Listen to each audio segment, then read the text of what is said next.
Japanese player na ito ay ang pinakamaliit na player ngayon sa NBA. Ito ang 5 Wow feet 8 naman! inches na si Yuki Wow! Kawamura. Well, bago siya Wow! mabigyan ng oportunidad na makapasok sa NBA, ay nagpasiklab muna itong si Yuki sa labas ng liga. Una noong nagtrending ang halimaw na performance niya kontra Finland sa World Cup, especially yung big shot niya kay Lauri Markkanen. Naging MVP at Rookie of the Year din ito sa B-League noong 2023. Ang matindi pa dito ay hindi lang siya pang bansa nila dahil nadadala niya din ang kanyang laro sa international.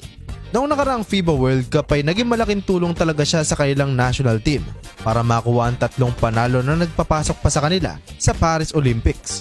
Sa Olympics naman mga repa ay patuloy na rumagasa ang magandang performance ni Yuki. Sa dikitang laban nila kontra powerhouse team at host na France noon ay 29 big points, 7 rebounds at 6 assists ang kanyang ginawa.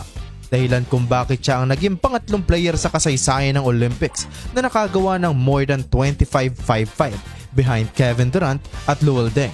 Dahil sa kanyang ipinamalas na galing ay hindi naging hadlang ang kanyang height at nabigyan siya ng Exhibit 10 contract ng Memphis Grizzlies. Well, kamakailan lamang ay nag-debut siya sa NBA at matapos siyang tumira ng 3 ay ito ang naging reaksyon ng bench ng Grizzlies.